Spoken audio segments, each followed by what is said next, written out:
नमस्कार साथियों, स्वागत है आपका आपकी अपनी YouTube channel A point of education में। मैं हूं मनीष कुमार और आपके लिए लेके आया हूं आज क्लास 9 की सामाजिक विज्ञान की मॉडल पेपर, जो आपकी बोर्ड एग्जाम के लिए बहुत ही इम्पोर्टेंट होने वाला है। तो ध्यान से वीडियो को पूरा अंत तक देखिएगा और समझने की कोशिश कीजिएगा। तो चलिए स्टार्ट करते हैं आज के इस वीडियो को।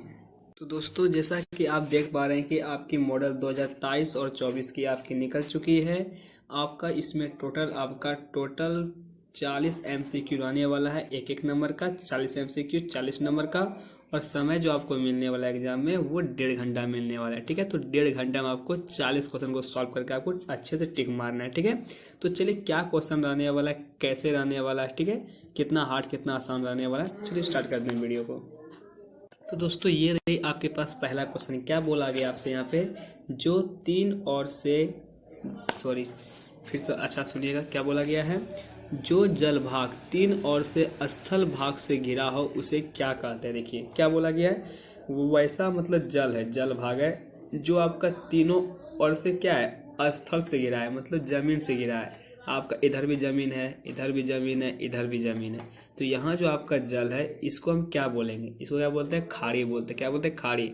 जैसा कि आपने बंगाल की खाड़ी देखा होगा ना, बंगाल की खाड़ी क्या है, ऊपर आपका मतलब भारत है, मतलब ये पट्टी भी जमीन है, ऊपर पट्टी भी जमीन है, आपका बीच में क्या पानी, तो क्या खाड़ी। ऑप्शन कहाँ दिख रहा है आपको, बी दिख रहा है, ऑप्शन खाड़ी। ठीक है, राइट आंसर। ओके, चलिए चलते क्वेश्चन नंबर 2 में। क्वेश्चन 2 में आपसे क्या बोला गया है, निम्नलिखित में कौन झारखंड का पड़ोसी राज्यों का समूह है।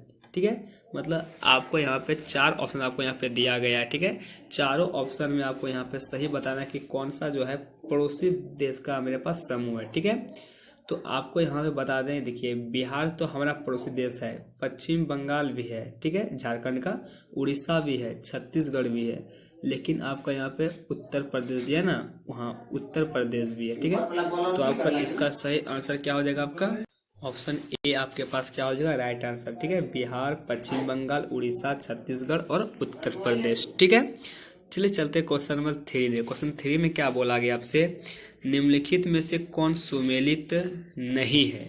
क्वेश्चन को ध्यान से पूरा पढ़ना, तब देखिए कहाँ पे है कहाँ पे नहीं है, ध्यान से आपको एग्जाम में गौर। यहाँ पे क्या है, नहीं है। ठीक है, तो हिमालय, नंदा देवी हिमालय है, सही बात है।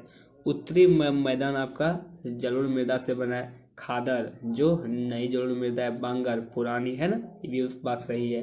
भारतीय मरुस्थल में बरखान बनता है, जो आपका बालू का ढेर जमा हो जाता है उसको बरखान बोलते हैं, बरखान। लेकिन प्रायद्वीपीय पठार वो सरकार से क्या लेना देना है, ये आपका नहीं बैठता है ना, नहीं, तो क्या हो जाएगा, ऑप्शन डी आपका राइट आंसर हो जाएगा, प्रायद्वीपीय पठार उत्तरी सरकार। ठीक है, चलिए चलते क्वेश्चन नंबर 4 में। क्वेश्चन 4 में आपसे क्या बोला गया है, निम्नलिखित में कौन सबसे सघन जनसंख्या वाला प्रदेश है। इनमें से कौन सबसे सघन जनसंख्या मतलब कहाँ पे आपका ज़्यादातर जनसंख्या अधिक है, मतलब आपका मिलता है ना, सरासटा कहाँ मिलेगा, हिमालय पर्वत में, उत्तरी मैदान में, प्रायद्वीपीय पठार में या मरुस्थल में। आप ही बताइए, सबसे अधिक जनसंख्या कहाँ मिलेगा, मैदान में मिलेगा। क्या हो जाएगा, ऑप्शन बी आंसर, उत्तरी मैदान जो जलोढ़ मृदा से बना है कि नहीं। चलिए चलते क्वेश्चन नंबर 5 में। क्वेश्चन 5 में क्या बोला गया आपसे, क्वेश्चन 5 तो बड़ा है तो ध्यान से समझिए। ठीक है, क्वेश्चन 5 आपसे दिया गया है कथन, यहाँ पे मतलब कथन दिया है, यहाँ कारण दिया गया। ठीक है, तो अच्छा से पढ़िए। गंगा नदी में सालों भर जल प्रवाहित होती है। आपको पता है कि जो गंगा नदी है उसमें सालों भर जल बहता है ना, कभी सूखता नहीं, ये तो कथन सही है। देखते कारण, गंगा नदी हिमालय से निकलने वाली नदी है, सही बात है। और गर्मी में हिमालय के बर्फ पिघलने से गंगा नदी को जल प्राप्त होता है, ये भी सही है। यानी कि कारण और कथन क्या है, दोनों सही है। कहाँ देखा आपको, ऑप्शन डी में है ना, कथन और कारण क्या है, दोनों सही है। ठीक है, इसको आप लिखना चाहते हैं तो लिख भी लीजिए और लिख के पढ़िए। ठीक है, अच्छा होगा आपसे। चलिए चलते हैं क्वेश्चन नंबर 6। क्वेश्चन आपसे 6 में क्या बोला गया है, भारत में नदियों का महत्व किन क्षेत्रों में है ना। क्या बोला गया आपसे यहाँ पे कि भारत में जो नदियों का महत्व है वो किन क्षेत्रों में है ना। आपको ऑप्शन एम दिया, सिंचाई में है, नौ संचालन में है, जल विद्युत में है या उपरोक्त सभी में। इसका राइट आंसर क्या हो जाएगा? उपरोक्त सभी, है ना। सब चीज में काम आता है ना, सिंचाई में भी काम आता है, नौ चालन में भी काम आता है, जल विद्युत में भी काम आता है, मतलब क्या हो जाएगा? उपरोक्त सभी। ठीक है, चलिए चलते क्वेश्चन नंबर 7 में। क्वेश्चन 7 में आपसे क्या बोला गया है? भारत में मानसून के आगमन के साथ, है ना, कौन सी ऋतु शुरू हो जाती है, यानी आरंभ हो जाती है? बताओ, जब मानसून आता है ना, तब कौन सी ऋतु आपका शुरू होता है? वर्षा ऋतु, है ना। मानसून आया मतलब बारिश आ गया, मतलब वर्षा ऋतु, है ना। क्या देगा? ऑप्शन बी राइट आंसर, वर्षा ऋतु। ठीक है, चलिए चलते क्वेश्चन हम लोग 8 में। क्वेश्चन 8 में आपसे क्या बोला गया है? जहां 200 सेंटीमीटर, है ना, से अधिक वर्षा होती है, वहाँ किस तरह के वन पाए जाते हैं? तो आपको बता दें, जहाँ पे 200 सेंटीमीटर से अधिक वर्षा होती है, वहाँ सदाबहार वन पाया जाता है। कहाँ दिख रहा है आपको? ऑप्शन ए में, है ना, उष्णकटिबंधीय सदाबहार वन इसका राइट आंसर हो जाएगा। ठीक है, चलिए चलते क्वेश्चन नंबर 9 में। क्वेश्चन 9 में क्या बोला गया है? प्रति हजार पुरुषों पर महिलाओं की संख्या को क्या कहते हैं, है ना। 1000 पुरुषों पर जनसंख्या संरचना बोलते हैं, जनसंख्या अनुपात बोलते हैं, लिंग अनुपात बोलते हैं, या आयु संरचना। तो बता दें कि 1000 पुरुष पर कितना महिला है, इसको हम लोग लिंग अनुपात बोलते हैं, लिंगानुपात। कहाँ दिख रहा है आपको? ऑप्शन सी में, लिंगानुपात इसका राइट आंसर। ठीक है, चलिए चलते क्वेश्चन नंबर 10 में। क्वेश्चन 10 में क्या बोला गया है? निम्नलिखित में से कौन, है ना, जन्म दर का सही अर्थ है? किसका? जन्म दर का सही अर्थ बोला है ना। ऑप्शन ए में क्या है? 1 वर्ष में प्रति 1000 व्यक्तियों में जितने जीवित बच्चों का जन्म होता है, ये सही बात है। ठीक है, 1 वर्ष में प्रति 1000 व्यक्तियों में जीवित बच्चा और मृत्यु बच्चों के जन्म का होता है, ये गलत बात है। ठीक है, आपको ऑप्शन ए में सही मिल गया। आपको पूरा पढ़ने का आपको आवश्यकता भी नहीं है। ठीक है, क्या बोला गया? 1 वर्ष में प्रति 1000 व्यक्ति, मान लो कि 1 साल में, है ना, 1000 पुरुषों पर या 1000 इंसानों पर, व्यक्ति पर कितना जीवित बच्चा जन्म होता है, उसी को बोलते हैं जन्म दर। क्या बोलते हैं? जन्म दर। ठीक है, चलिए समझ में आ रहा होगा। ठीक है, क्वेश्चन नंबर 11। क्वेश्चन 11 में क्या बोला गया है? किसी भी देश, क्या बोला गया? किसी भी देश में कानून बनाने का सबसे बड़ा अधिकार किसको होता है? तो पता आपको है कि हमारा देश का कोई भी कानून बनना हो तो कहाँ बनता है? संसद में, है ना। क्या ऑप्शन सी राइट आंसर, संसद, है कि नहीं है। चलिए चलते क्वेश्चन नंबर 12। क्वेश्चन 12 में क्या बोला जा रहा है कि आपका दक्षिण अफ्रीका में रंग भेद कब अलग हुआ, है ना। रंग भेद मतलब वही गोरा काला का जो लड़ाई था दक्षिण अफ्रीका में, वो रंग भेद कब आपका खत्म हुआ? ठीक है, तो कब खत्म हुआ? 26 अप्रैल 1994 में। कहाँ दिख रहा है आपको? ऑप्शन बी में, है ना। 26 अप्रैल 1994 में क्या हुआ? रंग भेद खत्म हुआ। कहाँ पे? अफ्रीका में। तो आपको क्वेश्चन पलटा के दे दें कि काले गोरे की लड़ाई कहाँ पे थी? दक्षिण अफ्रीका में। ठीक है, चलिए चलते क्वेश्चन 13। क्वेश्चन 13 में क्या बोला गया है आपका यहाँ पे कि लोकतंत्र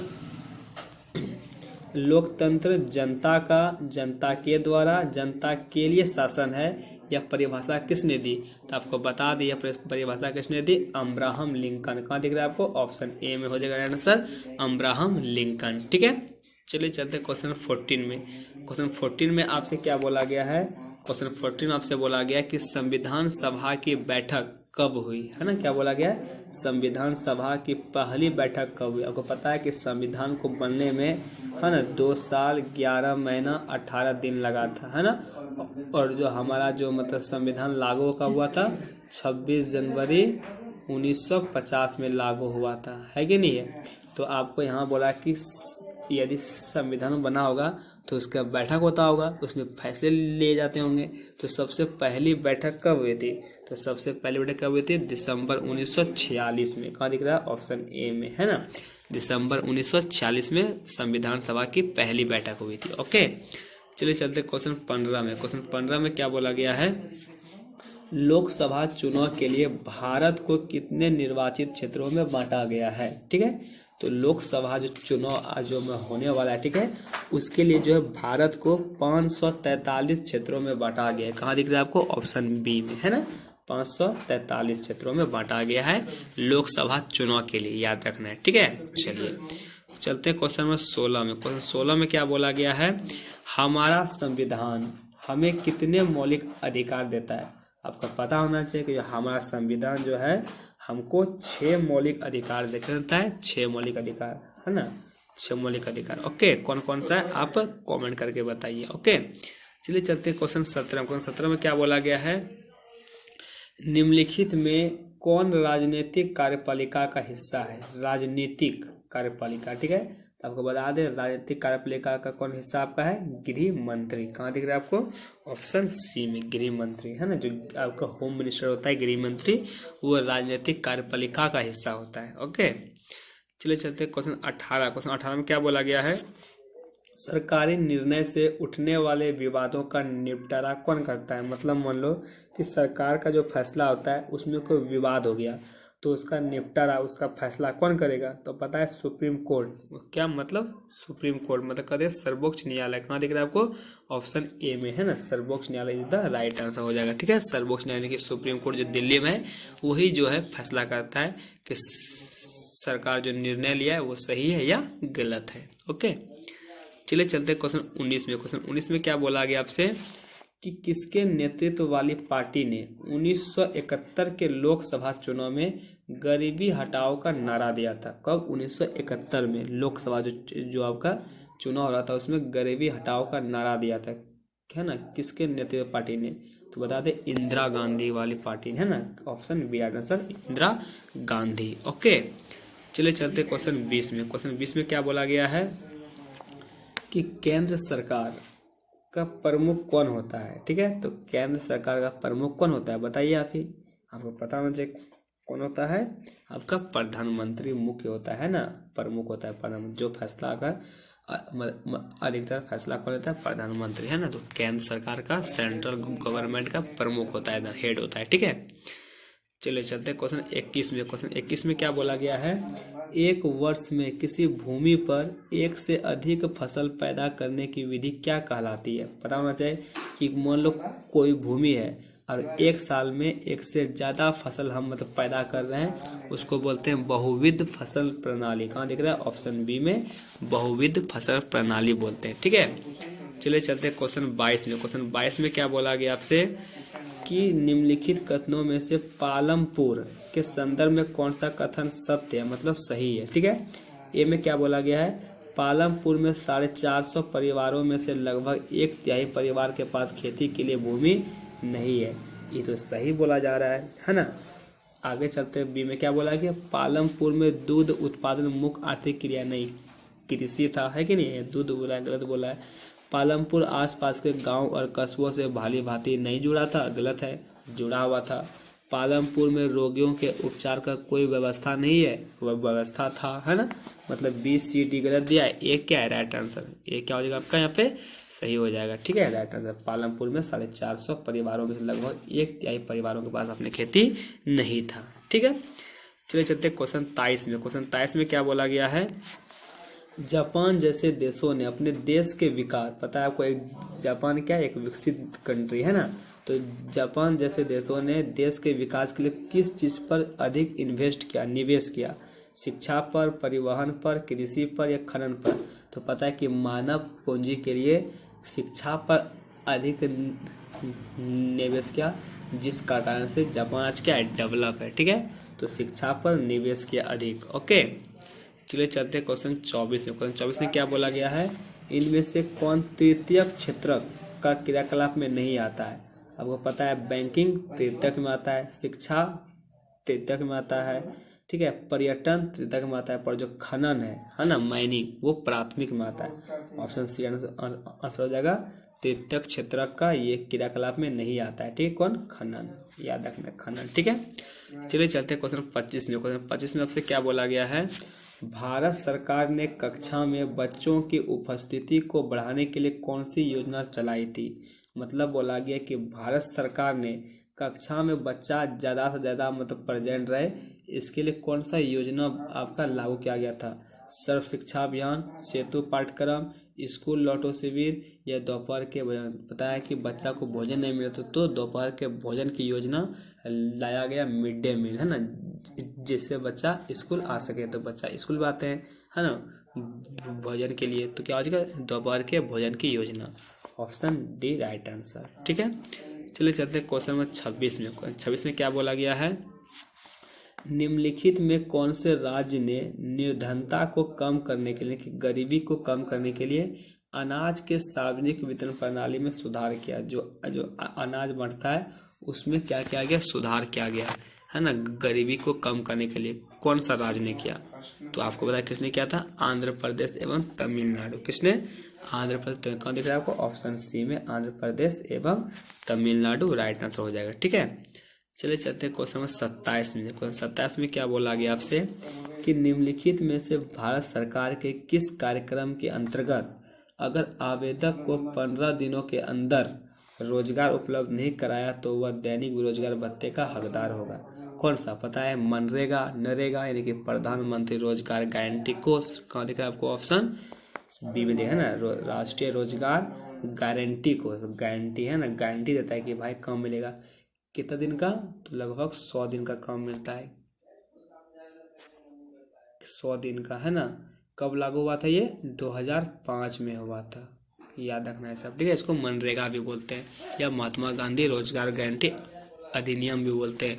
इसमें अगर 15 दिन के अंदर अगर काम नहीं मिला तो सरकार उसको पैसा दे देती है। ठीक है, चलिए चलते क्वेश्चन 28 में। क्वेश्चन 28 में क्या बोला गया है, भारत में ग्रामीण क्षेत्र में प्रतिदिन व्यक्ति कितना कैलोरी की आवश्यकता होती है। ठीक है, तो पता है कैलोरी क्या, ये आपका ऊर्जा मापता है कि नहीं है। तो आपका भारत में ग्रामीण क्षेत्रों में कितना कैलोरी की आवश्यकता होती है, कितना होती है आपको पता चाहिए, 2400 कैलोरी। कहाँ दिख रहा है आपको, ऑप्शन ए में। ठीक है, याद करना 2400 कैलोरी। ओके, चलिए चलते क्वेश्चन 29 में। क्वेश्चन 29 में क्या बोला गया है, इसके माध्यम से सरकार द्वारा अधिप्राप्त अनाज, गेहूं और चावल के भंडार का बफर स्टॉक बनाया जाता है। किसके द्वारा, तो भारतीय खाद्य निगम। कहाँ दिख रहा है, ऑप्शन बी में है ना, भारतीय खाद्य निगम के माध्यम से जो है सरकार जो है वो अनाज, गेहूं, चावल को भंडार करके रखती है, स्टॉक करके रखती है। ठीक है, चलिए चलते क्वेश्चन 30 में। क्वेश्चन 30 में आपसे क्या बोला गया है, सरकार द्वारा समाज के गरीब वर्गों में बाजार से कम कीमत पर अनाज का वितरण किया जाता है। इस कीमत को हम क्या कहते हैं, आपको पता है, जब आप राशन डीलर के यहाँ जाते हैं तो वो कम दाम में आपको सामान मिल जाता है ना, मतलब 1 टका 2 टका में, है ना। तो आपका ये जो आपका मतलब कीमत होता है, उस कीमत को क्या बोलते हैं, उस कीमत को बोलते हैं निर्गम कीमत। क्या बोलते हैं, निर्गम कीमत। याद रखना है, निर्गम कीमत। ठीक है, चलिए चलते क्वेश्चन 31 में। क्वेश्चन 31 में क्या बोला गया है, द स्पिरिट ऑफ लॉज नामक रचना के रचनाकार कौन है। तो द स्पिरिट ऑफ लॉज जो है किसने लिखा है, पता आपको होना चाहिए, किसने लिखा है, मॉन्टेरिक्यू। कहाँ दिख रहा है, ऑप्शन ए में। ठीक है, मॉन्टेरिक्यू ने लिखा था। ठीक है, चलिए चलते हैं क्वेश्चन में हम लोग 32 में। क्या बोला गया है कि फ्रांसीसी क्रांति के समय फ्रांस पर किसका शासन था। तो क्या आपका किसका था, तो लुई, यहाँ पे क्या दिया है, लुई 16वां। क्या दिया, लुई 16वां। 32 का सिरानद है ना, लुई 16वां का शासन था। ओके, फ्रांस के क्रांति के समय। चलिए चलते हैं क्वेश्चन नंबर 33 में। क्या बोला गया आपसे, नवंबर के अपराधी कौन थे। तो नवंबर के अपराधी कौन थे, आपका याद होना चाहिए, वाइमर गणराज के समर्थक। कौन थे, वाइमर गणराज के, आपका मतलब जो समर्थक है वो नवंबर के अपराधी थे। कहाँ दिख रहा है आपको, ऑप्शन नंबर सी है ना, वाइमर गणराज के समर्थक। चलिए चलते हैं क्वेश्चन नंबर 34 में। क्या बोला गया है, किसी समुदाय को दूसरे समुदाय से अलग रखना क्या कहलाता है, क्या कहलाता है, घेटो। कहाँ दिख रहा है, ऑप्शन ए में, घेटो बोलते हैं। क्या कोई समाज या कोई समुदाय है उसको जब दूसरे समुदाय से अलग रख देते हैं उससे हम लोग घेटो बोलते हैं। क्या बोलते हैं, घेटो। ओके, चलिए चलते हैं क्वेश्चन 35 में। क्या बोला गया है, भारत का प्रमुख वन महानिदेशक कौन था। तो भारत का प्रमुख वन महानिदेशक कौन था, ब्रैंडिस। कहाँ दिख रहा है, ऑप्शन सी में दिख रहा है, ब्रैंडिस है ना, याद रखना आपको। भारत का प्रमुख वन महानिदेशक कौन था, ब्रैंडिस। ओके, चलिए चलते हैं क्वेश्चन 36 में। क्या बोला गया है, झूम खेती को किस अन्य नाम से जानते हैं। तो झूम खेती होता है उसको, जो लोग घूम घूम खेती करते हैं उसको झूम खेती, मतलब घुमंतु खेती को झूम खेती या कर्तन धन प्रणाली जो बोलिए। ठीक है, आपका अलग अलग जगह पे अलग अलग नाम है, उसको याद कर लेना आपको। ठीक है, तो झूम खेती को क्या बोलते हैं? घुमंतु खेती। क्या बोलते हैं? घुमंतु खेती। कहाँ दिख रहा है आपको? ऑप्शन ए में दिख रहा है ना, घुमंतु खेती हो जाएगा राइट आंसर। ओके, चलिए चलते क्वेश्चन नंबर 37 में। क्या बोला गया आपसे? भारतीय वन सेवा की स्थापना कब हुई? तो भारतीय वन सेवा की स्थापना कब हुई थी? ऑप्शन नंबर हो जाएगा 1864। ऑप्शन बी कहाँ दिख रहा है? 1864। ठीक है, तो भारतीय वन सेवा की स्थापना कब हुई थी? 1864 में, याद रखना है। ठीक है, 1864 में। चलिए चलते क्वेश्चन हम लोग 38 में। क्वेश्चन 38 में क्या बोला गया है? फ्रांस की क्रांति कब हुई थी? पता है कि फ्रांस क्रांति कब हुई थी?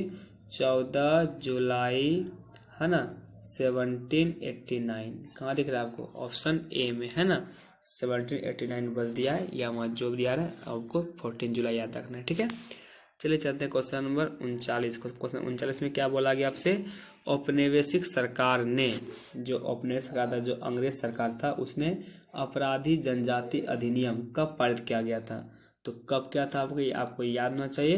कब क्या था? 1871 में। कहाँ दिख रहा है? ऑप्शन बी में, 1871 में अपराधी जनजाति अधिनियम पारित किया था ना, कि कोई जंगल में ढुक ना सके, इसीलिए किया था। ठीक है, चलिए चलते क्वेश्चन 40 में। आज का लास्ट वीडियो का क्वेश्चन, अच्छे ध्यान समझिएगा। क्या बोला गया आपसे कि रूस की क्रांति कब हुई? तो रूस की क्रांति कब हुई थी आपको पता होना चाहिए। रूस की क्रांति हुई थी 1917 में। कब हुई थी? 1917 में। ये सब इम्पोर्टेंट है, इसके अंदर से लगभग क्वेश्चन आपका एग्जाम में पूछेगा ही पूछेगा, इसलिए इसको लिख के आप आराम से याद कर लीजिएगा, एकदम मन में एकदम बैठा लीजिएगा। ठीक है, मिलते हैं हम लोग नेक्स्ट वीडियो में, तब तक के लिए जय हिंद, जय भारत, टेक केयर।